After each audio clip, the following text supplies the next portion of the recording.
Hai hai, selamat malam.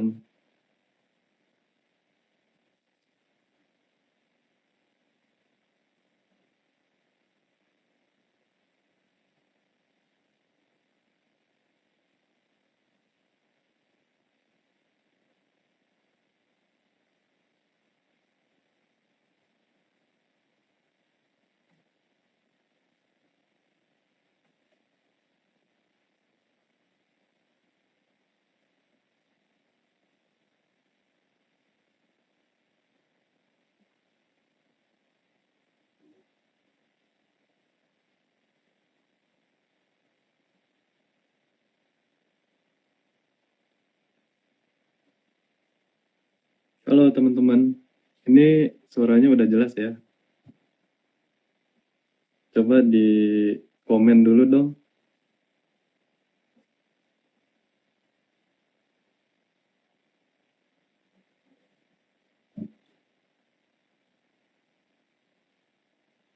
Halo,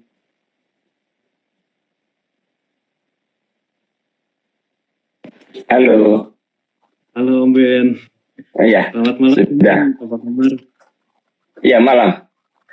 Oke, Om Ben, makasih banyak nih sebelumnya udah mau live IG bareng saya nih Om Ben. Ini saya Iya, nggak apa-apa. merasa suatu kebanggaan dan suatu kehormatan bagi saya sih Om Ben. Biasanya saya suka nontonin Om Ben gitu. Terus terinspirasi lah dari perjalanan trading Om Ben selama ini ya Om Ben. Iya. Gitu. Om Ben mau nanya untuk di sini eh, kemarin saya kan iseng-iseng tuh untuk live IG. Kok mau sih Om Ben untuk live IG bareng saya gitu Om Ben? Nggak apa-apa. Selama waktunya bisa, sih saya nggak ada masalah sih. Seperti itu aja. Oke oke. Makasih banyak Om atas waktunya ya Om Ben. Om Ben di sini langsung aja Om Ben ya untuk acaranya. Saya tertarik banget nih Om Ben untuk perjalanan trading Om Ben seperti itu. Jadi saya melihat di sini Om Ben itu adalah co-founder komunitas para pencari cuan Om Ben ya atau PPC. Iya. Terus Om Ben juga sebelum terjun ke dunia saham ini, Om Ben juga ada bisnis Om Ben ya, bisnis di Iya, ada. travel agent di jalan-jalan murah Om Ben ya. Iya, betul. Gitu. Nah, saya tertarik banget Om Ben sama perjalanan trading Om Ben. Nah, sebelumnya kan Om Ben punya bisnis travel Om Ben ya. Nah, Iya, itu betul. setelah punya bisnis itu Om Ben langsung nih pindah haluan lah istilahnya menjadi seorang full time trader ya Om Ben. Nah, untuk Om Ben ini mulainya di 2018 Om ya. 2018 perjalanannya sampai ke titik 2021 nih Om Ben. Ini keren banget sih menurut saya bisa juara return value 874% tuh di Mirai Asset Om ya, Hot Champion. Iya, betul. Gitu. Terus Om Iya. Ben juga menjadi mentor HCS nih, HCS 5 dan 6. Seperti itu. Boleh diceritain nggak sih Om untuk perjalanannya? Mungkin teman-teman juga biar tahu perjalanan trading Om seperti apa seperti itu Om. Iya, saya sebenarnya awal dari bulan September 2017 itu saya start belajar dengan teman dan saya dikenalin ke teman ke dalam dunia juga diajak untuk masuk ke dalam market ya diajarin terus komunitas untuk belajar seperti itu ya. Awalnya saya beli saham-sahamnya yang di caps ya atau yang yang lapis 2 lah ya. Ini tambah yang lapis 3 waktu itu. Diajarin bagaimana kita pasang trailing stop dan lain sebagainya. Itu yang menurutnya membantu banget untuk saya berkembang ya, membantu saya untuk berkembang seperti itu dalam sehari-hari sampai sekarang ya. Dan ini yang teman-teman ketahui bahwa sekarang teman-teman ini selalu selalu berpikir, aduh, aku nih mau cuma instan tapi semuanya itu diawali dari dasarnya. Itu saya tidak menyadari waktu itu ya, dasarnya saya diajarin tentang kedisiplinan ya, soal pasang stop loss ya, dan kemudian kalau marketnya bergerak naik kita harus follower seperti itu ya, kita ngikutin marketnya seperti itu ya. Itu ternyata membuat saya punya fondasi yang cukup bagus untuk mengarungi market ya, seperti itu ya. Dan ya, waktu awal-awal waktu itu ke 2018 Windows dressing cukup bagus menurut saya ya, cukup bagus, dan saya cukup senang waktu itu equity saya secara overall bertumbuh 50%. Tapi seiring waktu saya pertama kali ikut Windows dressing ya, saya tidak menyadari ada market koreksi dan lain sebagainya. Yang ini yang tidak kita ketahui, dan katakan buat teman-teman di sini bahwa teman-teman harus ngerti bahwa market ini tidak selalu naik, akan ada yang namanya market koreksi seperti itu. Siklusnya ya, ada siklusnya. Jadi jangan berharap market selalu naik terus, nggak ada.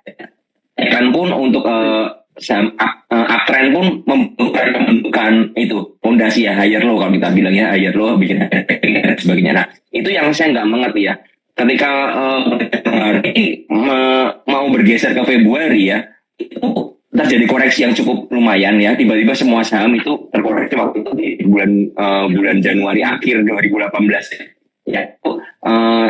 Saya hampir semua kena trailing stop, dan mungkin saya terlalu pede dengan market yang bagus seperti itu. Saya trailing stopnya saya pasang sekitar 10%, dan itu gejolak market seperti itu, profit saya yang 5% dari modal itu habis, tinggal sisa 30%.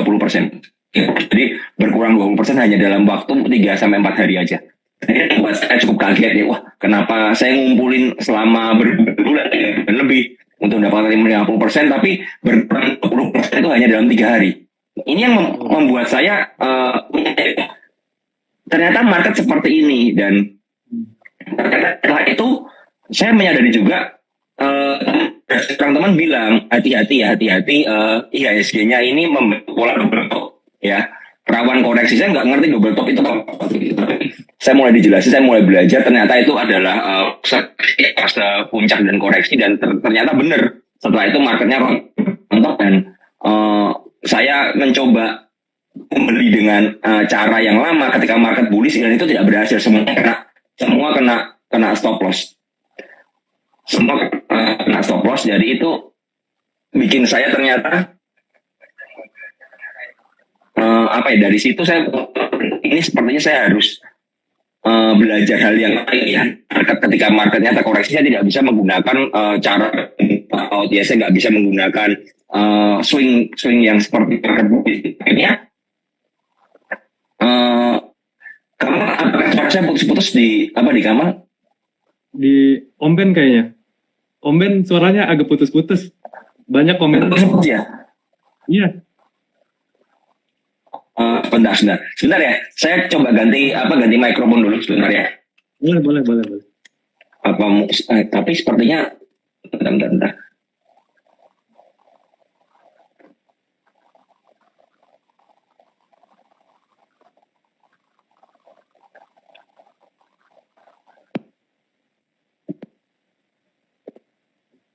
Coba tes suaranya putus-putus nggak Kamal sekarang? Nah, ini udah lumayan jelas sih, Om. Ya, saya pakai ini aja deh. Saya pakai langsung dari HP aja ya, supaya lebih bagus ya. Semoga lebih bagus ya. Oke. Nah, ya kembali ya. Jadi setelah saya mengerti seperti itu, ternyata tidak bisa menggunakan market trend following ya.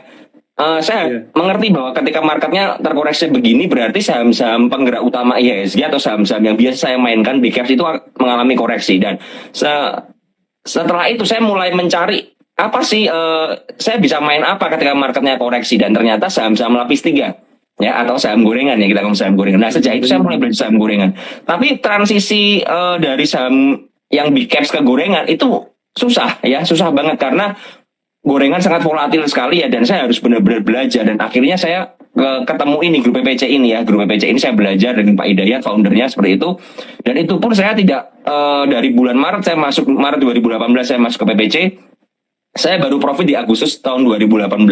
Jadi dari Maret sampai Agustus saya nggak pernah profit secara bulanan itu ya, ngikutin ketinggalan ya. Saya suka ketinggalan, yang lain udah pada keluar, saya belum cut loss seperti itu ya. Saya belum keluar, akhirnya saya cut loss ya. Dan itu terulang terus seperti itu. Ternyata dan situ saya mulai belajar, wah berarti saya belum bisa mengikuti ritme saham gorengan. Nah dari situ saya mulai harus belajar nih, saya harus belajar. Kalau saya memang mau bermain di saham gorengan, mau scalping, saya harus belajar. Dan itu membutuhkan waktu dari Maret sampai Agustus. Dan itu tidak mudah ya. Di saat kita melihat teman-teman yang lain profit, saya nggak profit, itu sangat susah sekali ya. Pasti akan down ya, pasti down ya. Waduh, yang lain profit, kenapa saya nggak profit, seperti itu ya. Itu apa ya, berat juga buat saya seperti itu. Tapi ya saya mengerti, saya harus belajar. Kalau saya memang memutuskan untuk bermain ke saham gorengan, saya harus belajar, dan saya mengalokasikan sejumlah dana yang memang saya sudah siap untuk hilang. Dan itu memang ya udah, saya pakai dana itu aja. Kalau itu hilang ya sudah ya. Jadi saya tidak ada beban psikologis seperti itu. Tapi ya memang kadang-kadang down, kadang-kadang apa, wah saya nggak cocok di saham gorengan. Tapi saya melihat teman-teman lain profit, makanya saya tetap harus ikut ya, harus belajar. Kalau orang lain bisa, saya harus bisa. Itu prinsip saya. Jadi kalau orang lain bisa profit di saham gorengan, kenapa saya enggak? Pada waktu itu saya berkata seperti itu pada diri saya.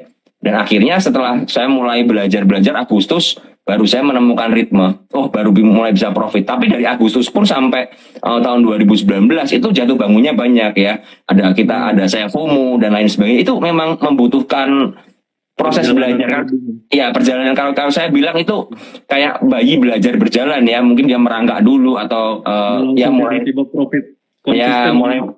Iya betul. Jadi buat saya teman-teman di sini, kalau yang ada yang masih apalagi baru ya, generasi kolonial baru di market belum ada 1 tahun, kalian jangan putus asa kalau nggak bisa profit konsisten. Itu wajar sekali gitu ya, wajar sekali.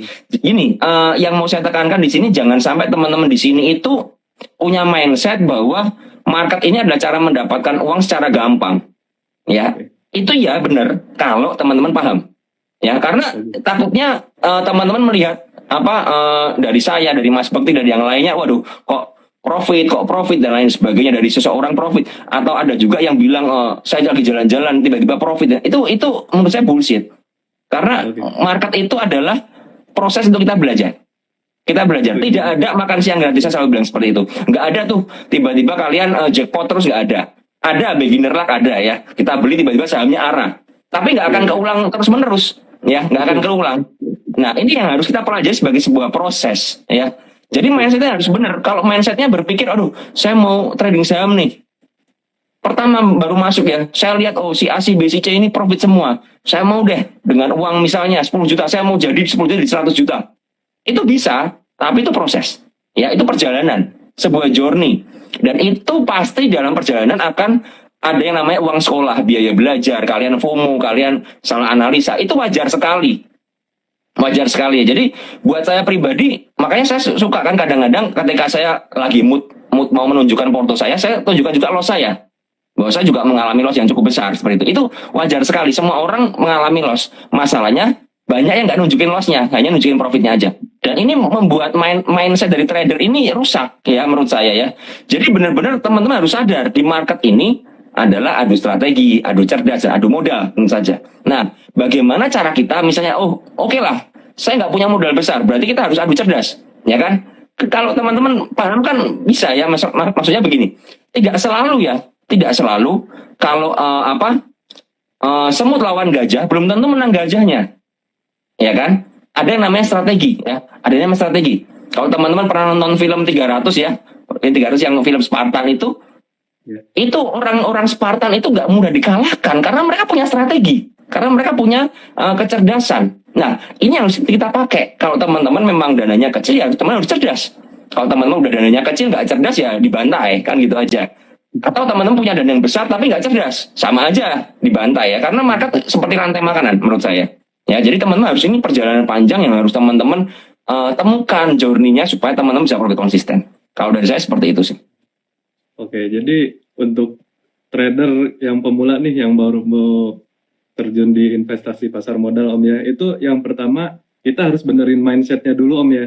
Mindsetnya itu jangan profit terus gitu. Sedangkan dalam trading itu kan pasti ada loss juga kan Om. Jadi mindsetnya dibenerin dulu. Terus kita juga berproses Om ya, proses atau journey-nya seperti itu, journey tradingnya sendiri gitu, seperti itu, dinikmatin gitu. Terus pakai dana terukur ya Mak, untuk trading seperti itu. Nah nih Om, di sini banyak nih pasti teman-teman yang masih baru terjun di dunia pasar modal nih Om, bisa sharing nggak untuk edukasi untuk saham untuk trader-trader pemula Om, tips tips and triknya gimana sih Om buat baru mau terjun jadi trader seperti itu Om? Ya, kalau buat trader pemula teman-teman harus ngerti bahwa kalian harus mengukur risikonya dulu ya. Jadi risk profile kalian harus tentukan dulu ya. Jadi di market ini ada risk profile yang mulai dari yang paling kecil, paling rendah, yaitu di saham-saham big caps ya, blue chip ya, kita bilang blue chip ya, BBRI dan kawan-kawan itu ya, BBCA itu risk profilnya kecil. Ya, kenaikannya juga mungkin nggak sebesar saham gorengan ya. Seperti kita ngerti BBCA ini naiknya aja udah dari dari 2 bulan lalu sampai sekarang baru mungkin naik 10 sampai 20% maksimal ya. BBRI pun seperti itu ya. Jadi dipahami ya, itu yang paling rendah. Kemudian bergeser lagi lebih naik lagi ya, resikonya lebih gede sedikit ya. Itu saham-saham LQ45 ya, LQ45, kemudian ada saham-saham second liner ya, kemudian baru saham-saham lapis 3 yang paling volatil ya, seperti itu. Dan ini teman harus paham resiko kalian di mana. Kalau buat yang baru memang disarankan kalau mau belajar ya, kalau mau belajar ya di market yang seperti ini kita belajar untuk swing dulu. Ya, untuk swing dulu. Kalau memang teman-teman tergoda untuk belajar scalping, menurut saya caranya adalah bahwa teman-teman itu harus pakai modal yang kecil dulu, karena scalping ini ibaratnya adalah high volatility ya, high risk high return, seperti itu ya. Jadi tiba-tiba sahamnya bisa bergerak arah, besoknya bisa ARB berjilid-jilid ya. Ini harus dipahami dulu ya. Kalau mau coba boleh beli aja satu lot dulu supaya teman-teman terbiasa ritmenya. Oh, ternyata saham gorengan tuh begini ya. Waduh, ternyata saya nggak bisa nih, saya seorang pegawai kantor misalnya seperti itu, atau saya seorang pengusaha yang saya sering meeting. Ya udah, jangan masuk ke saham-saham yang volatil. Kurangin ke resiko profil yang mungkin saham lapis pertama atau saham lapis kedua maksimal, seperti itu ya. Saham lapis kedua itu seperti Tins ya, seperti Antam, itu saham lapis kedua ya. Itu cukup volatil, seperti Bris Agro itu volatil tapi tidak seliar saham gorengan ya. Saham gorengan kalau kita ngerti seperti yang kemarin ada CAK, ada SWAT ya, kemudian ada kayak Empau, Yellow dan kawan-kawan, itu saham gorengan yang dimana memang tiba-tiba bisa bangun dari 50 sampai arah, seperti IATA ya. Itu sudah arah 2 kali. Itu kalau sampai kejebak ya, itu resikonya gede sekali. Memang rewardnya menjanjikan. Kayak IATA nih, IATA dari 50 sekarang udah arah 2 kali nih, arahnya 35%. Berarti kalau beli 50 sampai sekarang udah profit di atas 70%. Tapi teman-teman harus mengukur resikonya. Resikonya apa? Kalau saham seperti itu sampai rontok, kita bisa lihatlah saham CBMF, saham Arka ya, yang dulu bangun bergerak ke harga 100, sekarang udah kembali ke habitatnya 70, harganya 60, bahkan udah ada yang tidur ke 50 lagi. Itu harus dipahami dulu buat teman-teman di sini. Kalau teman-teman nggak paham seperti itu ya, itu akan merusak apa? Psikologis. Dan kalian akan bilang, waduh ternyata saham ini, aduh kok kayak gini. Aku berharapnya profit, teman-teman udah profit semua, aku cuci piring kan gitu kan. Karena kalian nggak mengerti prinsipnya. Nah, kalau kalian masih belajar, saya sarankan mau main seperti itu silakan, tapi pakai lot yang kecil. Ya, kalau belajar yang beneran menurut saya adalah kalian harus mulai dari saham-saham yang paling rendah volatilitasnya. Untuk apa? Untuk ngerti, belajar. Oh, belajar. Saya misalnya mau beli nih BBRI. Nggak apa-apa, beli aja BBRI. Tapi kembali lagi jangan all in ya kan, belinya dengan analisa. Dan yang kedua yang saya mau sarankan, setelah kalian mengerti risknya seperti itu, belajarlah analisa. Ya, belajar menganalisa ya, pakai teknikal, mau pakai apa, bandarmologi, silakan ya, banyak cara ya, mau baca broker summary dan lain sebagainya, kalian pakailah itu ya, pakai untuk belajar ya. Dan yang ketiga menurut saya, setelah kalian punya belajar analisa, kalian harus punya komunitas ya. Komunitas dalam hal ini saya tidak bilang komunitas yang berbayar ya, paling nggak komunitas yang kalian bisa bertukar pikiran. Tapi kembali lagi, bukan komunitas yang pom-pom. Jangan, waduh besok ini saham A ini pasti terbang. Alasannya apa? Udah yakin aja pasti terbang. Nggak seperti itu. Harus ada analisanya ya. Supaya kita saling bertukar pikiran ya, bertukar pendapat. Ketika kita berdiskusi dengan orang yang benar ya, kita akan mendapatkan ilmu lebih lagi ya. Otomatis kita akan semakin cerdas. Karena apa? Kita berdiskusi dengan sehat. Ya. Jadi itu kalian terus kembangkan terus dari itu. Yang pertama udah mengerti risknya seperti apa, yang kedua mulai belajar analisa ya kan, yang ketiga punya komunitas, yang keempat terus belajar terus ya, edukasi evaluasi itu terus menerus. Karena ini kembali lagi, ini adalah journey, ini adalah perjalanan ya, bukan sebuah menurut saya bukan hal yang instan ya kan. Sampai saya bisa menjadi seorang scalper di mana bisa menang di Mirai, itu pun sebuah perjalanan ya, sebuah perjalanan yang teman-teman harus jalanin semuanya. Ya, kalian boleh mengidolakan seseorang, Mas Bekti, mengidolakan siapa, saya mengidolakan yang lainnya, silakan mengidolakan. Tapi kembali lagi dari idola-idola yang kalian pegang ini, ambil yang baik, buang yang buruk.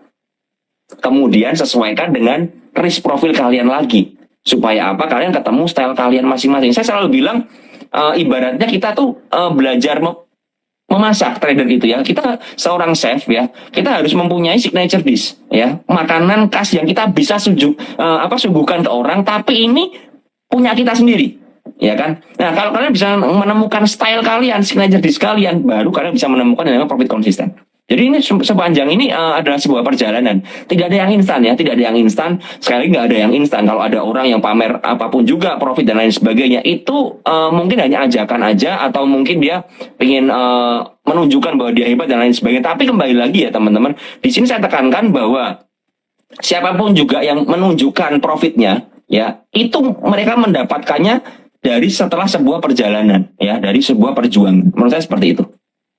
Oke, menarik banget nih Om untuk masukannya. Berarti kita harus mengetahui risk profil kita sendiri Om ya.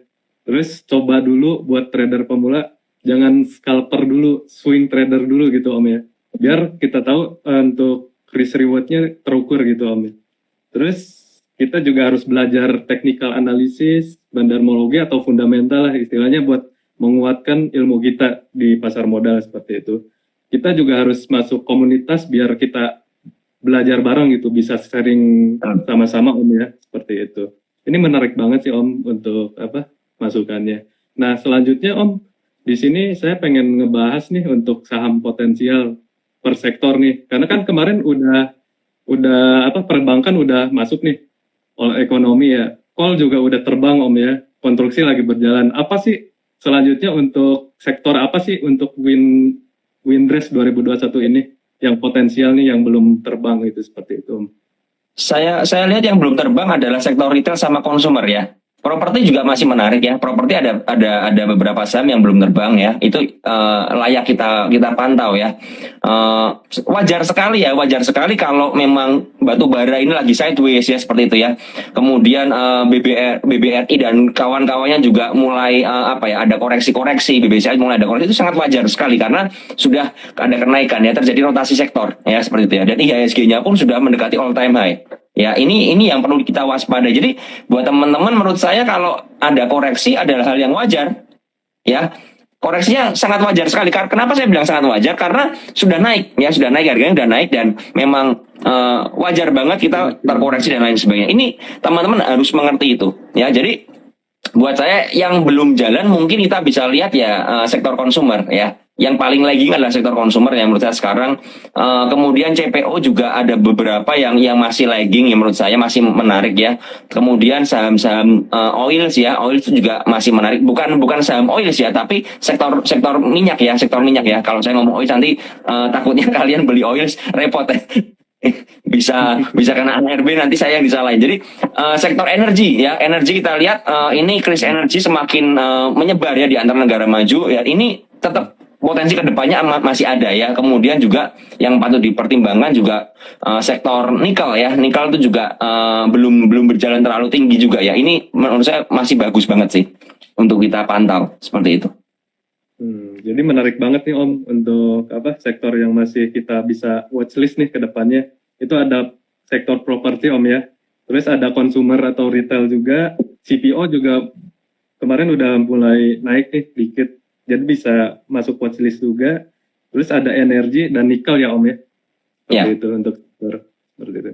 Baik, di sini langsung Om untuk sesi tanya jawab aja ya Om. Sini ya, ada pertanyaan nih Om. Bagaimana sih cara Om Ben make money profit konsisten di pasar modal Indonesia Om? Seperti itu. Ya, yang tadi saya bilangin. Jadi kalau teman-teman mau profit konsisten, teman-teman harus temuin dulu stylenya. Ya, itu yang pertama, temuin dulu stylenya. Stylenya apa? Swing atau scalping? Ya, temuin dulu. Atau kalian bisa kedua-duanya, itu lebih bagus lagi. Ya, bisa kedua-duanya. Artinya bisa adjust. Saya pribadi, saya hybrid ya, saya bilang ya. Saya bisa scalping, saya bisa swing ya. Dan saya punya porto yang terpisah antara swing dan scalping ya, seperti itu ya. Kemudian setelah kalian mengerti stylenya, kalian harus mengerti marketnya mau kemana. Nggak mungkin dong kita swing di market yang sedang bearish, ya marketnya lagi koreksi, misalnya di bulan Januari ke Februari bisa ada koreksi kan, Januari, Februari, Maret itu jangan swing. Kalau memang mau swing ambil aja swing pendek-pendek aja, jangan swing panjang. Kebanyakan teman-teman salah, swing panjang, maksudnya kapan? Maksudnya di Januari, itu fatal banget karena biasanya masuk di puncak dan akhirnya ketika market terkoreksi sampai di bulan September seperti sekarang nyangkut di atas semua rata-rata karena nggak mengerti marketnya seperti apa. Jadi harus kenali market. Kalau marketnya lagi turun, jangan apa ya? Jangan, menurut saya jangan, teman-teman jangan swing panjang ya, ambil pendek-pendek dulu. Atau sebenarnya ya teman-teman, ini saya mau sedikit bagikan sedikit pengalaman buat teman-teman yang memang nggak bisa mantau market ya. Menurut saya, perhatikan teman-teman dari bulan Februari sampai ke bulan September, rata-rata sahamnya itu nggak kemana-mana. Ya, mungkin sempat naik tapi dia turun lagi. Ya, tapi dalam sebuah range sideways yang panjang. Kalau teman-teman memang seorang swing trader dan teman-teman tidak bisa mantau market setiap hari ya, atau teman-teman sibuk, saran saya dari misalnya teman-teman keluar di bulan Januari atau Februari keluar, ya udah liburan aja. Nanti maksudnya kapan? September. Saya perhatikan soalnya. Saya perhatikan seperti itu. Ada beberapa teman saya yang seperti itu juga. Jadi dia Januari keluar, masuk lagi September. Januari sampai September kenapa? Ya nggak usah trading. Karena yang dikejar hanya dia mau swing aja di windows dressing. Misal seperti itu adalah sebuah strategi juga yang bisa dipakai. Ya. Jadi September masuk, nanti keluarnya Desember atau Januari. Setelah itu libur. Itu buat seorang swing trader yang nggak pernah bisa mantau market. Ya kan? Ada juga yang investor. Kalau investor beda lagi strateginya. Investor teman-teman cari dividen ya, beli saham-saham yang menghasilkan dividen yang tinggi seperti itu. Belinya pun bertahap ya. Atau teman-teman mau scalping. Kalau marketnya lagi bullish seperti sekarang, teman-teman scalping, hilang barang dong. Ya kan? Contoh nih BBRI. Seberapa banyak teman-teman yang jual BBRI harga 4.000 kemarin? Ya kan? Nah, dari harga 4.000 kalian jual berharap koreksi, nggak koreksi ternyata. Di bawah sampai 4.400, ya kan? Nah, ketika marketnya lagi bullish, saran saya adalah kita pakai strategi adalah follow trend aja. Trend following, ya, trend following marketnya. Jadi, ngikutin aja selama trennya belum patah, hold aja. Nggak ada masalah, ya. Dan ingat teman-teman, antara swing kemudian scalping dan investing ini beda-beda, ya. Risknya beda, rewardnya beda, ya. Risknya adalah kalau memang teman-teman memang di market mau swing ya, resikonya kecil karena marketnya swing ya. Ketika trend following, kemudian teman-teman swing, resikonya kecil. Teman-teman bisa meminimalkan resiko. Tapi kalau scalping resikonya besar, harus disiplin banget nih ya. Dan scalping ini nggak boleh simpan lama, tidak boleh dari scalping jadi ke swing, apalagi jadi invest, itu salah banget. Itu pasti nyangkut lah. Ya, jadi teman-teman kalau mau profit konsisten harus mengenali marketnya mau kemana. Kita yang mencocokkan diri sama market. Ya, kalau marketnya ngajak swing ya udah swing aja. Kalau marketnya lagi bearish ya nyopet aja, nggak usah di hold lama-lama. Jadi tentukan itu sesuai dengan marketnya. Ya, jadi kalau saran saya seperti itu.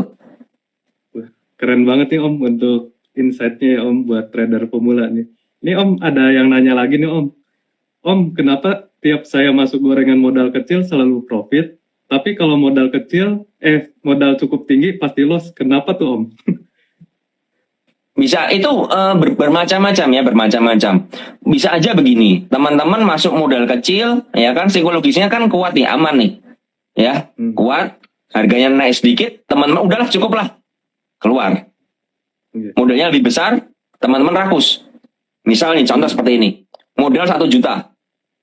Udah jalan kan, ya udah 3% aja, paling 1 juta 3% berapa sih? Mungkin 30.000 ya kan 30.000 kan, ya udah 30.000 ambil lah, sudahlah. Toh juga uang kecil mau di lama-lama juga mungkin mikirnya aduh nggak mungkin. Teman-teman masuk uang 100 juta, naik 3% misal, waduh 100 juta 3% banyak dong, ya kan? 3 juta kan? Yeah. Nah, teman-teman mulai mikir, aduh kalau ini 3 juta nih, kalau saya hold naik lagi 10%, saya dapat 10 juta nih. Nah, di situ mungkin psikologis itu greedy ya, teman-teman greedy. Teman lupa ini adalah saham gorengan. Ya, saham gorengan yang sebenarnya jangan di-hold lama-lama. Kalau memang udah ada sellernya keluar aja. Ya, makanya alhasil mungkin teman-teman loss gara-gara psikologisnya. Itu yang pertama. Yang kedua, modal besar ini bisa aja gara-gara average up. Ya kan? Hati-hati average up di saham gorengan. Ya kan? Karena misalnya begini, ada misalnya contoh ya, saya ambil contoh Cak kemarin ya. Cak kemarin open di 97 kalau nggak salah, open gap 97, dia naik ke 104, kemudian dia koreksi lagi, kemudian dia naik ke 114, baru koreksi lagi. Nah, mungkin teman-teman ambil di 97 nih. Wah, harganya naik nih. Udah, average up lagi ya, nambah di 100. Wah, masih naik lagi, nambah lagi di 105. Alhasil, wah ini mau arah ini. Udahlah sekalian all in aja jebret. Ya kan, all in. Yang terjadi koreksi. Nah, bisa aja itu faktor-faktor yang menurut saya kemungkinannya seperti itu. Artinya teman-teman belinya di harga atas. Atau FOMO kan gitu kan. Atau rakus nih. Atau berharap harapannya arah. Padahal ternyata nggak arah. Ya ini yang menurut saya harus diperhatikan untuk main scalping ya. Jadi psikologisnya harus benar-benar kuat. Kalau udah keluar kemudian teman-teman mau masuk harus analisa lagi dan siap resikonya. Ya kan, misalnya sudah keluar nih, dicak di 100 nih, misalnya udah keluar dari 97 ke 100 kan udah profit tuh. Udah profit lumayan kan, 3%-an ada kan, 97 ke 100. Udah keluar, harganya naik ke 102. Nah, untuk teman-teman misalnya udah lihat, ini bagus nih masanya Cak. Masuknya jangan langsung ditabrak. Tunggu ketika dia ada koreksi-koreksi sedikit atau terkonsolidasi sedikit, baru mulai entry lagi. Ya, jadi kembali lagi untuk kita buyback, kita harus analisa sedikit. Ya, ada analisanya. Seandainya gagal gimana? Pasang stop loss-nya di mana? Resikonya di mana? Kalau misalnya teman-teman beli di 100 ya, udah, saya lihat 97 ini supportnya. Ya udah, 97 jebol ke bawah bagaimana buang? Misalnya seperti itu. Jadi harus disiplin. Ini membutuhkan jam terbang dan kematangan. Kalau teman-teman nggak terbiasa bermain seperti ini ya, saran saya jangan main modal besar di saham gorengan ya, karena saham gorengan tuh volatil banget seperti itu. Menurut saya seperti itu sih. Wah, keren banget nih Om untuk jawabannya. Pasti relate banget nih sama teman-teman yang baru terjun jadi scalper nih Om. Om, ada yang nanya lagi nih. Gimana sih cara mengatur psikologi kita Om? Dan money management menurut Om Ben secara pengalaman Om Ben nih di pasar modal seperti itu Om. Jadi psikologis dan money management ini adalah satu kesatuan menurut saya ya. Ketika money management kita berantakan, pasti psikologis hancur. Ya kan? Karena apa? Karena ngawur pembeliannya. Ya, jadi yang diatur bukan psikologisnya. Kita nggak perlu ngatur psikologis sebenarnya. Psikologis adalah hasil dari kita menggunakan money management yang benar, ya kan? Kita menganalisa yang benar, kita bikin trading plan yang benar. Jadi psikologis itu adalah hasil. Jadi kalau ada teman-teman yang bilang, gimana nih caranya supaya psikologis saya kuat? Ini nggak usah dibikin psikologisnya, tapi bikin money management yang benar, bikin trading plan-nya bagaimana. Jadi belinya juga jangan all in, dan beli harus ada analisanya. Kalian beli karena apa? Pakai analisa atau ikutan orang? Kalau misalnya ikutan orang yang mengajak itu punya trading plan-nya enggak? Kalau misalnya punya, ya ikutin trading plan-nya. Sekarang seperti itu. Jadi intinya teman harus mengukur risikonya dulu, bikin trading plan. Trading plan itu apa sih? Trading plan adalah entry di berapa, mau sell di berapa, seandainya gagal, mau cut loss di berapa. Jadi seperti itu. Ada take profit-nya, ada entry-nya, ada cut loss-nya. Nah, entry-nya pun pakai money management. Cari supportnya di mana. Pembeliannya bertahap di area-area support seperti itu. Jadi ketika supportnya jebol bagaimana? Ya kita keluar. Ya, itu ya perlu diperhatikan. Kalau teman bisa belajar bandarmologi, bisa baca broker summary lebih bagus lagi, memperlengkapi. Oh, setelah ngerti TA-nya begini ya. Oh, ada support di 100 nih, misal seperti itu. Teman-teman cari siapa yang beli, siapa yang jual. Ada nggak yang pembeli dominannya? Ada nggak yang penjual dominannya? Kalau ya ada penjual dominan yang benar-benar dominan berjualan besar, ya mungkin kita sedikit wait and see atau sabar dulu sampai jualannya benar-benar kelar. Atau sampai ada yang benar-benar nahan di area bawahnya supportnya itu. Jadi menurut saya psikologisnya, kalau teman-teman mau dapat psikologis yang kuat, ya money management dan trading plan-nya harus benar-benar bagus. Kalau itu sudah terjadi, udah nggak usah mikirin psikologis, pasti udah kuat. Menurut saya seperti itu. Wah, keren banget nih Om untuk jawabannya. Ini Om ada yang mau nanya lagi Om. Ini menurut Om Ben gimana nih untuk isu tapering di bulan November? Untuk swing trade apakah better TP dulu nih Om? Atau masih bisa di hold sampai 2021 win rate-nya Desember ya? Iya, kalau saya ditanya seperti itu, saya kembalikan ke teman-teman ya. Kalau teman-teman merasa memang sudah cukup ya, ini udah ada yang profit misalnya 15% atau 20%. Teman-teman mau keluar bertahap boleh ya. Tapi saya tidak menyarankan keluar semuanya. Mungkin bisa take profit 25% dulu atau mungkin maksimal 50% ya. Nanti ketika ada koreksi di November, karena November biasanya market terkoreksi, biasanya. Tapi kita nggak ngerti apa yang akan direncanakan oleh market maker ya, oleh asing di IHSG kita ya. Kita nggak ngerti juga apakah mau di drive ke atas atau mau ada koreksi, tapi koreksinya nggak terlalu dalam. Artinya koreksi pun masih ditahan mereka seperti itu ya. Kita nggak pernah ngerti, tapi kita harus bersiap dengan semua kemungkinan yang terjadi. Kalau teman-teman memang sudah merasa udah cukup profitnya ya, saya sarankan ya boleh taking profit bertahap ya, nggak, tapi jangan semua. Kalau taking profit semua yang terjadi adalah nanti teman-teman kehilangan barang seandainya nggak ada koreksi atau koreksinya cuman tidak sampai dengan area support ya, jadi cuman sampai tengah-tengah. Jadi benar-benar taking profitnya sebagian aja, sisanya bagaimana, sisanya hold. Nanti ketika market terkoreksi yang separuh kita sudah taking profit ini, kita bisa mulai cari entry-nya ya untuk melakukan pembelian lagi di area support seperti itu. Jadi apakah tapering akan berpengaruh ke IHSG kita? Menurut saya nggak ngerti ya. Tapi yang bisa kita ngerti adalah ketika foreign flow-nya bagus di IHSG kita, asing masuk terus dengan sangat agresif ya, maka kemungkinan market koreksi akan sangat kecil sekali. Contoh beberapa saham yang market yang sangat agresif foreign flow-nya adalah saham ASI ya, saham Astra Internasional ya, itu foreign flow-nya agresif sekali. Makanya nggak turun dari 6.000 kan kemarin sampai dibanting, mau closing diangkat lagi, dibalikin ke hijau malah, ya kan. Contoh BBRI juga ya. Jadi ini kalau memang asingnya masih beli terus masih nahan ya, kita nggak bisa mengharapkan market akan terkoreksi parah. Terlepas mau ada tapering mau enggak itu urusan lain. Karena biasanya seperti ini, pergerakan market kita ini nggak dipengaruhi oleh tapering, nggak dipengaruhi oleh hutang-hutang dan lain sebagainya. Itu hanya isu yang dipakai oleh market maker untuk menurunkan atau menaikkan IHSG kita. Ya, itu hanya alasan aja ya, alasan logis aja yang dipakai. Tapi intinya adalah kalau kita melihat bahwa asingnya masih inflow terus di IHSG kita, ya saya merasa nggak perlu terlalu khawatir gitu loh. Justru penurunan itu adalah ketika asingnya masuk tapi harganya terkoreksi, kita harus siap-siap nada. Karena itu adalah diskon ya, harga diskon atau koreksi sehat saya ngomong seperti itu. Nah, kembali lagi money manajemennya harus benar.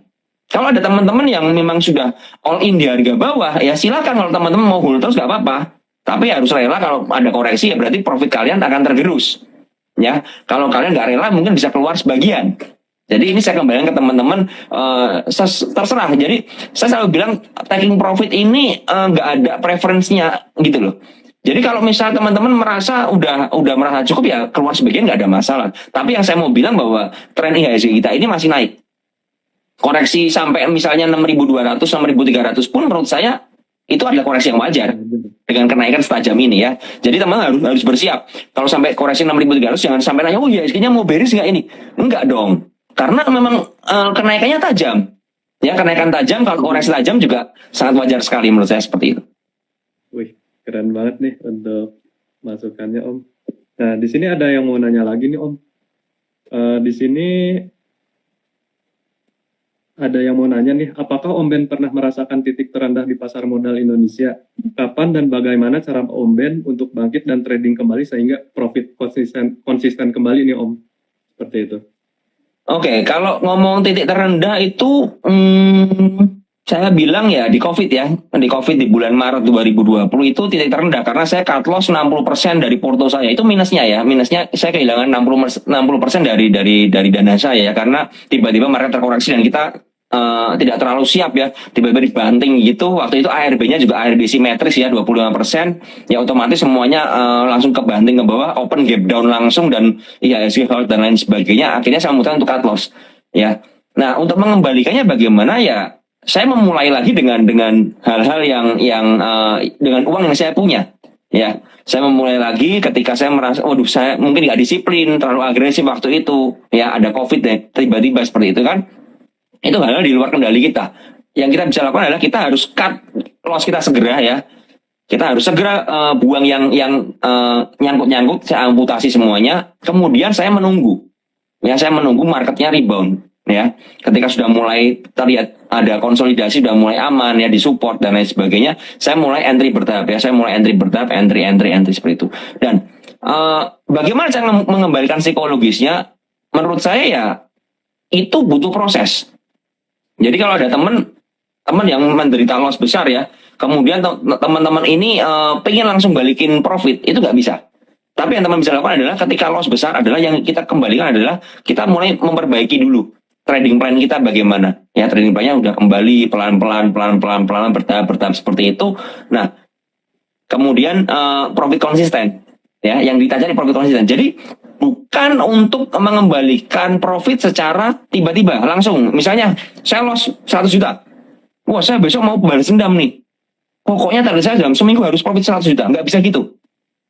Karena kalau itu yang terjadi adalah teman-teman akan agresif.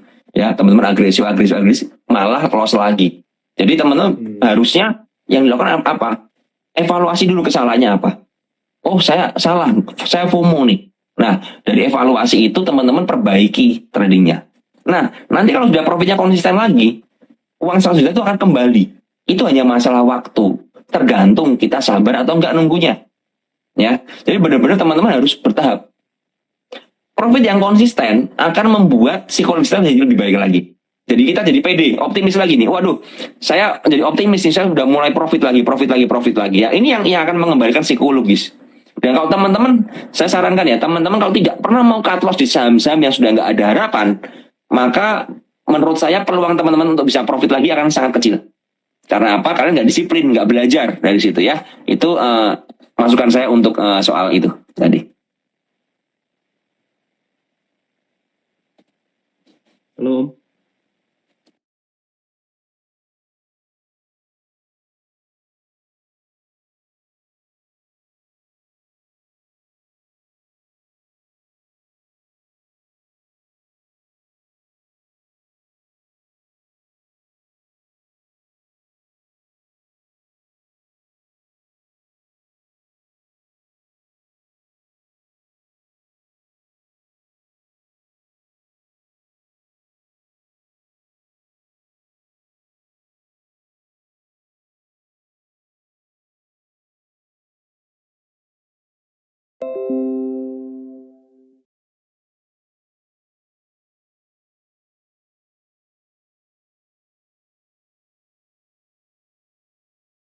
Ya, Ya.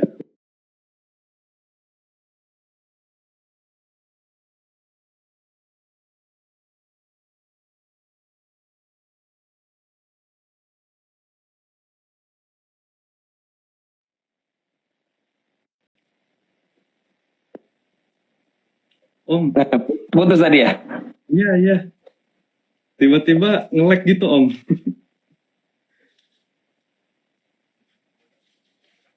Oke, langsung lanjut aja Om ya. Tadi Ya, kan lanjut aja. ya pertanyaannya yang tadi titik terendah ya Om, yang terakhir yang itu. Nah ini ada yang mau nanya lagi nih Om. Untuk pertanyaannya, gimana tanggapan Om Ben kalau trading buy on news only Om? Jadi kita trading nunggu berita aja gitu tanpa melihat technical analysis atau apapun gitu. Itu tanggapannya gimana nih Om? Pasti relate banget sama orang-orang yang baru berinvestasi. Kalau menurut saya, teman-teman mesti tahu ya, news itu bisa dibuat. Ya, ini harus diketahui dulu bahwa news itu bisa dibuat ya.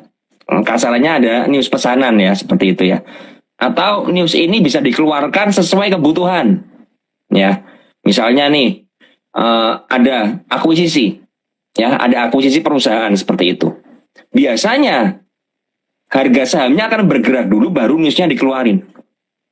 Padahal memang bandarnya ini sudah tahu dari awal bahwa ada akuisisi di tanggal sekian, ada RUPS-nya, nanti bakal seperti ini, udah tahu skenarionya. Kenapa dikeluarin belakangan? Ya supaya mereka bisa berjualan. Karena setelah mereka menaikkan harga, mereka harus memancing retail untuk masuk. Ya, strategi marketingnya seperti itu, ya kan? Harus promosi kan? Harus promosi. Ini saya punya barang nih, bagus nih barangnya bagus. Contoh, MLPL dan MPPA. Seberapa banyak teman-teman yang nyangkut di sana saat ini? MPPA itu waktu di harga 1.000, ya kan? Itu dihajar news yang sangat bagus sekali, ya kan? Ada Gojek mau masuk, apalah, itu masuk semua newsnya. Kalau teman-teman hanya analisa buy on news seperti itu ya, yang terjadi adalah teman-teman nyangkut, ya kan? Karena nggak ada teknikalnya, nggak ngerti, ya kan? Dan teman-teman juga nggak ngecek siapa yang beli, siapa yang jual. Seperti itu. Yang terjadi adalah nyangkut. Contoh lagi begini. Ketika Bukalapak mau IPO, ya kan? Bukalapak mau IPO disoundingkan, waduh Bukalapak mau IPO, ini IPO pertama dari startup di Indonesia ya, IPO besar ya, bakal jadi sejarah nih Bukalapak, ceritanya seperti itu. Ya, semua orang berbondong-bondong beli. Nggak dapat Bukalapak, yang dipomong apa? MTech. MTech ini bagus nih, MTech ini pengendali Bukalapak. Kalau Bukalapak naik, MTech pasti meroket harganya. Ya kan? Sampai ke 2.800, naik ke hampir ke 3.000, yang terjadi adalah koreksi tajam. Sekarang di 1.800 atau 1.500 kalau nggak salah. Area-area segitu. Ya, itu kalau teman-teman analisa buy on news. Ya, beli buy on news, buy on rumor, buy on apa ya, ikut-ikutan, buy on kata orang, buy on pom-pom dan lain sebagainya. Ya kan, seberapa ya teman-teman dengar MTech itu dipom-pom habis-habisan ketika Bukalapak IPO. Ya kan, MTech-nya, waduh MTech-nya bagus dan lain sebagainya. Yang terjadi adalah ketika harganya naik, diguyur masif oleh bandarnya. Ya, sellernya masif. Setelah mereka puas berjualan, sekarang tersisa retail-retail yang merana dan nyangkut. Dan bandarnya mulai ngumpulin lagi di harga bawah sekarang. Ya kan? Jadi teman-teman yang cut loss, teman-teman beli di harga mahal, teman-teman jual ke bandar dengan harga murah. Apakah saya harus cut loss atau enggak? Ya, itu kembali ke teman-teman. Kalau teman-teman udah nyangkut, misalnya teman-teman mengalokasikan dana 100 juta di MTech, udah beli di harga 2.800, sekarang di harga 1.500 misalnya seperti itu. Teman-teman mau cut loss atau enggak nih? Ya saran saya kalau nggak mau cut loss ya udah tungguin aja MTech balik ke 2.800. Kapan naiknya? Ya nggak tahu. Bisa setahun, bisa 2 tahun, bisa besok, ya kan? Bisa sebulan lagi bisa. Tapi nggak ada yang ngerti. Karena saya tidak suka dengan ketidakpastian dalam porto saya, maka saya harus disiplin. Ya, saya harus disiplin, saya harus terus-menerus memaintain porto saya supaya saya nggak nyangkut seperti itu. Jadi kalau buat saya, apakah buy on news itu sangat berbahaya dan fatal sekali menurut saya. Seperti itu. Harus di-combine dan harus dianalisa. Kalau ada news yang bagus, kalian harus cek sahamnya udah lari nggak ini? Oh, ternyata udah naik, misalnya udah naik 60%. Ya kan? Udah all time high. Nah, ini bahaya. Kalau mau masuk, berarti kalian buy on resist kan? Seperti itu. Harus disiplin. Kalau resistnya nggak bisa jebol, bagaimana? Cut, keluar. Seperti itu. Oke. Jadi analisisnya jangan buy on news doang ya Om ya. Jadi harus dikombin dengan technical analysis, bandarmologi atau fundamental apapun lah itu. Ya, betul. Itu Om ya. Oke, ini ada yang mau nanya lagi nih. Untuk scalper apakah bisa menganalisis dari chart dan indikator ataukah murni melihat broker summary nih Om? Nah, begini. Kalau teman-teman pakai indikator, takutnya adalah terlambat. Misalnya pakai MA, ya terlambat. Karena apa? Harganya udah bergerak naik, dan jangan lupa bahwa kalau scalping biasanya sahamnya volatil. Naik kenceng nih, buy on breakout jebret ya. Misalnya lolos dari 100, naik ke 104, tiba-tiba di 104 sellernya gede diguyur. Ya, diguyur dari 100, 104 balik ke 97, misalnya seperti itu. Ya, kalau teman-teman belinya pakai indikator, bisa aja terlambat. Ya, teman-teman kebagian cuci piring. Nah, kalau chart bagaimana? Kalau chart ini biasanya saya memakai chart untuk menentukan titik entry-nya.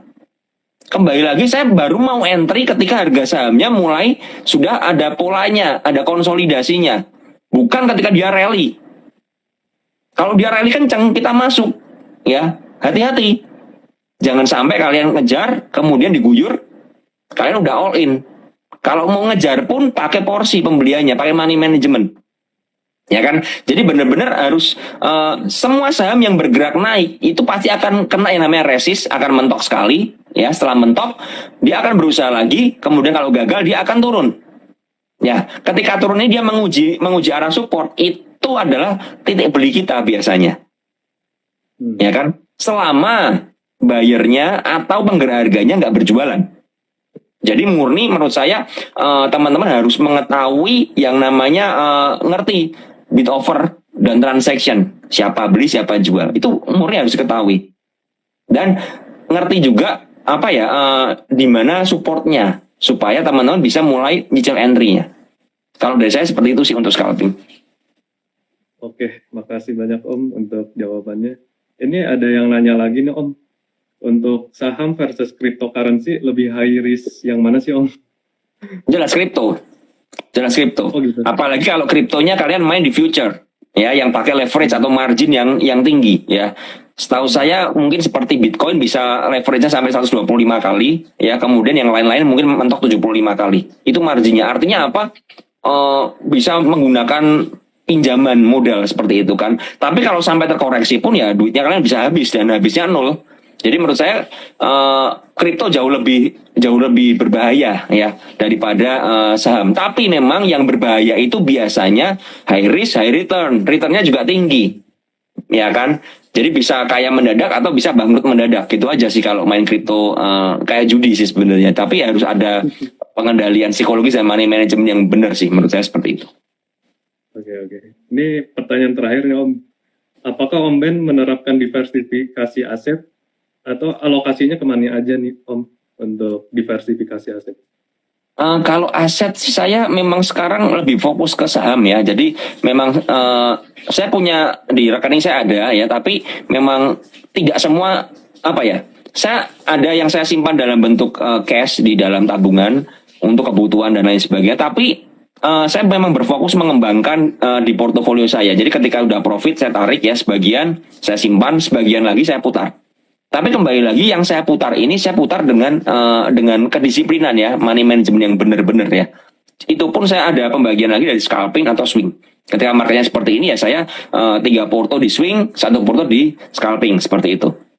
Jadi tetap fokus ya, tetap ada fokus. Kalau memang teman-teman tidak bisa mengendalikan diri ya, saran saya kalau ada profit teman-teman bisa tarik sebagian. Ya supaya profit yang udah teman-teman dapat itu nggak hilang gara-gara teman-teman agresif atau FOMO gitu ya.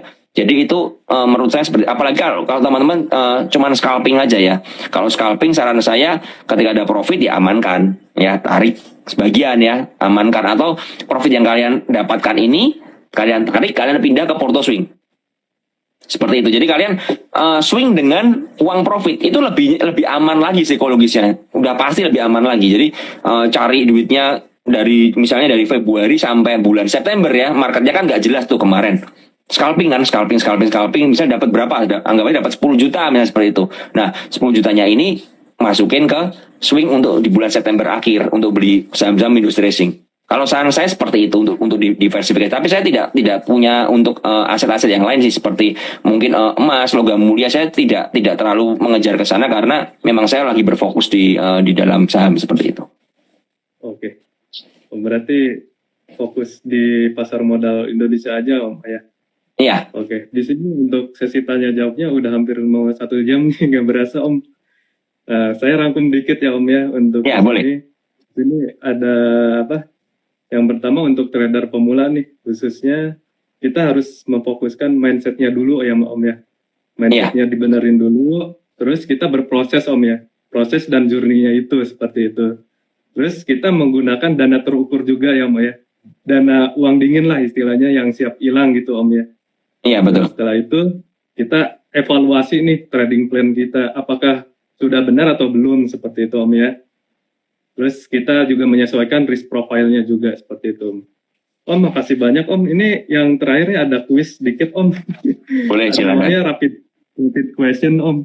Jadi misalkan saya jemput Cepin atau Japa, nanti Om secara cepat jawabnya ya. Di salah satu seperti ini. Mulai ya Om, ini ada SWOT atau IATA? SWOT. WSKT atau WIKA? WIKA. Tekim atau INKP? Tekim. BBYB atau Agro? Agro. ITMG atau PTBA? ITMG. SMGR atau WSBP? SMGR. Antam atau Inco? Inco. BBRI atau BBCA? BBRI. Jalan-jalan murah atau full time trader nih? Yang dapat duit aja deh kalau itu. Dua-duanya Om ya. Dua-duanya. Ini terus ada tape reading atau technical analysis nih Om? Keduanya kalau saya. Buy on breakout atau buy on weakness? Buy on weakness. Ini Mas Baktimologi atau Michael Yong nih Om? Susah jawabnya karena dua style yang berbeda. Oke. Yang satu scalper, yang satu swing ya? Iya betul. Susah milihnya. Itu kayak kamu nanya saham ICBP atau BBRI, susah gitu. Dua sektor yang berbeda. Ya. Yang terakhir nih Om, ada swing trader atau scalper? Scalper aja saya. Scalper ya. Makasih banyak Om untuk sesi live IG live ngobarnya nih. Semoga Iya. kedepannya kita bisa masih berkomunikasi Om ya. Masih bisa Boleh. IG live lagi seperti itu. Om, ada yang mau nanya lagi nih. Kalau mau masuk komunitas PPC gimana caranya Om? Di biodata Instagram saya ada tuh ya, ada link tree ya. Kalian klik aja di sana. Kemudian ada sales 1, sales 2. Kalau memang mau masuk ke PPC langsung ke sana aja karena banyak penipuan. Makanya pakai link tree aja. Itu pasti linknya bener ya. Link Telegramnya juga bener. Kemudian kalau teman-teman mau YouTube-nya ada di situ juga. Mau nanya-nanya soal sekuritas di situ ada juga ya. Ada sales sekuritasnya seperti itu. Ada linknya juga. Ada grup ya. Grup free-nya juga ada. Grup komunitas PPC yang di Telegram ada. Kita pakai platform Telegram ya. Jadi teman-teman pastikan punya Telegram. Kemudian di biodata saya ada tuh di link tree-nya. Kalian bisa klik di sana aja. Seperti itu. Oke, makasih banyak Om. Om, ini ada hadiah dari saya, dari RVP Clothing. Ini ada kaos nih buat Om. Jadi Oh, iya. itu ada Geisha Culture, Geisha, ya. Japan Culture. Oke. Ya. Jadi ini khusus buat Om. Jadi Iya, ini thank you. makasih banyak nih apresiasi saya ke Om seperti itu.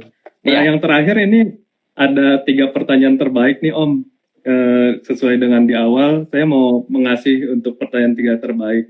Tadi ada yang nanya nih, ada Yunita Wulandari itu dapat kaos polos dari RVP Clothing. Terus ada Izal Adita nih, dapat 1 juga. Terus ada 1 lagi, Om Ben mau ada yang pilih mungkin?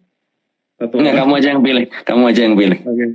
1 lagi ada Rizky Nadir ID 1. Jadi masing-masing dapat 3 ya untuk kaos polosnya. Nanti di DM aja ke bio saya ya seperti itu. Om Ben makasih banyak ya. Untuk yang terakhir Om, untuk closing statementnya seperti itu buat trader-trader pemula yang mau masuk berinvestasi di pasar modal Indonesia seperti apa sih seperti itu Om? Saran saya kenali resikonya dulu ya. Kenali resikonya. Dari situ kalian bisa mengukur seberapa kemampuan kalian, seberapa profil resiko kalian di situ. Dan jangan sampai kalian masuk duluan baru mengukur resikonya ya. Jadi diukur kebalik. Yang harus dilakukan adalah kita harus mengukur resikonya dulu. Ya, kita harus mengukur resikonya dan kita harus mengerti apa yang kita lakukan. Misalnya teman-teman mau scalping, harus ngerti scalping itu apa. Kalau teman-teman mau swing, harus ngerti swing itu apa, teknik-tekniknya bagaimana. Itu kalian harus pahami dulu. Ya, belajar dulu ya dengan dana yang kecil seperti itu. Kemudian baru kalian mau masuk ya. Saran saya juga jangan terlalu ngejar profit ya, karena profit adalah hasil dari menurut saya hasil dari perjalanan kita ya. Jangan dikejar profit itu. Tapi yang dikejar adalah bagaimana teman-teman belajar menemukan ritme dan konsistensi. Ya, kalau kita bisa konsisten, profit konsisten bertahap ya. Teman-teman jangan pernah meremehkan profit yang kecil-kecil ya, karena saya dulu pun profitnya kecil-kecil. Ya, saya dulu pernah masih ingat ketika saya belajar scalping, saya dulu mentargetkan ya dengan dana sekitar misalnya saya punya dana 50 juta seperti itu ya. Saya cuman pingin sehari 500.000 aja. Konsisten tapi ya, konsisten sehari 500 itu lama-lama kalau kalian konsisten dan benar-benar terjadi. Itu 500.000 dikaliin 20 hari bursa, itu dapat 10 juta itu, ya kan? Wow.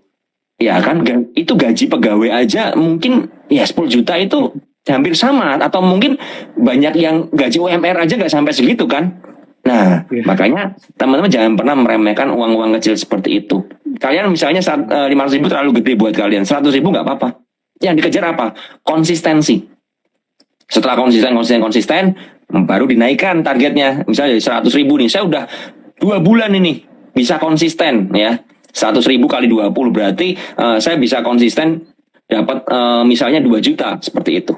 Bulan depan naikkan, nggak ada masalah. Naikkan misalnya 200.000 terus seperti itu konsisten. Nanti lama kelamaan kalian akan compounding aset kalian, psikologis kalian akan lebih bagus lagi, dan jangan lupa juga kalian akan bisa memanage uang yang lebih besar lagi.